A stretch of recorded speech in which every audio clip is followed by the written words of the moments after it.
dedicated to Eastern and Southern Kentucky. This is WYMT Mountain News at 11.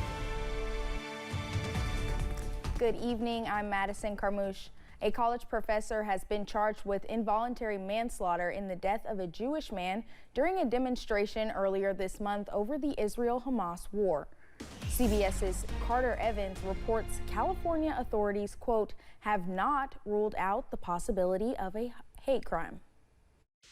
50-year-old Loai Al-Naji made his first court appearance being held for the death of 69-year-old Paul Kessler. Both were at dueling demonstrations. Al-Naji at a pro-Palestine rally, Kessler waving an Israeli flag. At one point, Kessler fell, hitting his head on the concrete. He died hours later.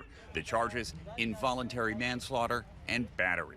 We did not file murder because there was no intent on the defendant's part to commit one.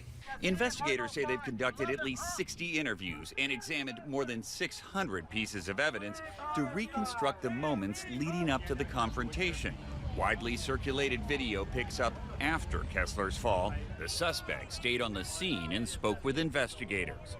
We cannot at this time meet the elements of a hate crime, but nevertheless, we will continue to explore and investigate that offense. Al-Naji is a computer science professor at Moorpark Community College, where officials announced he's been placed on administrative leave. The site of violence now becoming a shrine to remember a husband of more than 40 years and a father of 2. Paul Kessler was a man devoted to education, a man devoted to family. He wasn't going out looking for trouble. He was like any of us are, a member of our community who was caught up in a moment and was in the wrong place at the wrong time, facing a neighbor. Kessler's rabbi says he's in constant contact with leaders of all faiths, including the imam at the local mosque. He says it's more important now than ever to keep in communication to keep the calm. Carter Evans, CBS News, Los Angeles. A resolution to expel New York Republican Congressman George Santos from Congress was introduced today. A report from the House Ethics Committee says there is clear evidence that Congressman Santos blatantly stole from his campaign and deceived donors. The panel voted to refer the findings to the Justice Department. Santos is still refusing to step down, but now says he won't run for re-election next year.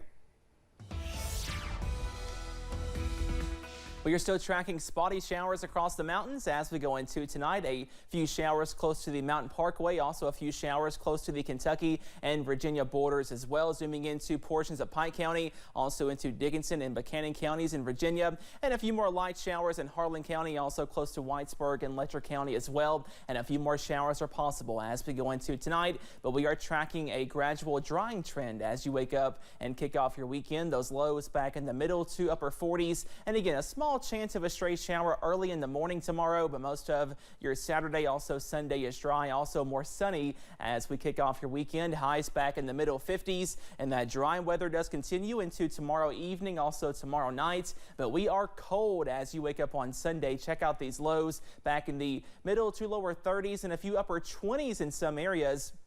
So we are watching out for possibly a freeze to kick off your Sunday. More dry weather on the way on Sunday, but we are tracking another weather system by Monday and Tuesday of next week. But on Saturday, if you have any plans to head down to Columbia, South Carolina, as the Cats take on the Gamecocks, we stay dry, also mild. Those temperatures in the middle to lower 60s as the game starts and the 50s as the game ends. But again, we are tracking another weather system by Monday and Tuesday of next week. And once that system passes, some much cooler air is on the way. Here is a look at your Community Trust Bank 7-day forecast, where the weekend is always in view. Possibly a stray shower early in the morning tomorrow, but again, most of us are drying out. Also cooling down, those temperatures back in the middle to lower 50s, upper 50s on Sunday, and more upper 50s on Monday, also Tuesday, as more showers are also on the way. Drying out, also cooling down big time by Thanksgiving, also for Black Friday. Check out those high temperatures on Thursday, back in the middle 40s, and some more 20s on the way by Thursday night. Madison? Cameron, thank you. A former Laurel County Sheriff's Office employee and his wife are facing serious legal consequences. A grand jury indicted 29-year-old Joshua Velasco with 4 counts of complicity to commit theft by deception. 27-year-old Bethany Velasco was indicted on 4 counts of theft by deception. A criminal investigation led to Joshua's termination from the Sheriff's Department. Following their court appearances, both were released on a $2,500 bond today. Their next court date is scheduled for November 27th. Police are continuing to look into what led to the death of a 4-year-old in Whitley County. Police say they believe the body of Chloe Darnell was found in a grave near the Ridner Cemetery. 24-year-old Brittany Slaughter and 34-year-old Adam Hayes were charged with murder in connection to Darnell's death. Whitley County Sheriff Bill Elliott says family members were concerned after not seeing Darnell for some time. He says it is never easy when dealing with a child. Over time, it kept building up. They realized they hadn't seen her, and that's what led to them calling in, because they couldn't get any answers or get to see her. When you got a small child, there's an urgency about it, and it makes things a lot more difficult dealing with the deaths of these small children and these small children missing. Elliott says Hayes has previous convictions of assault involving a child in Tennessee. He says there could be more charges to come as the investigation continues. One Little Fighter in Pike County has the community coming together to show love for Luna. Luna McClanahan was diagnosed with leukemia last month and has been in the hospital since early October, receiving treatment with a long journey ahead. Her parents say they have received nothing but love and support from their Phelps community, with some members organizing a fall festival to help cover the unexpected expenses.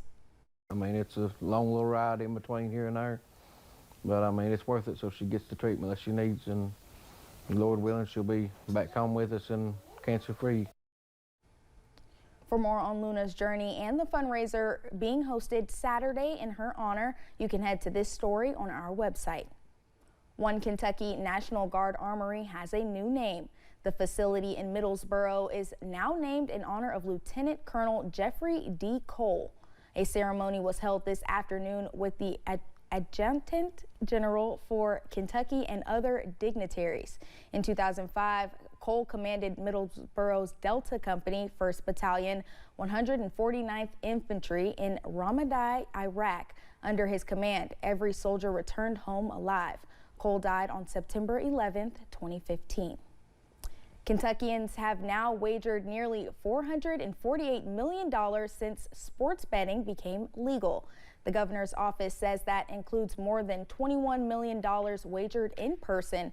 The vast majority was wagered online. Sports betting rolled out in September. Well, thank you for joining us tonight. Nate Johnson will have highlights and scores from across the coverage area, plus a preview of Kentucky's matchup against South Carolina. ARH Sports Overtime is coming your way right after this break.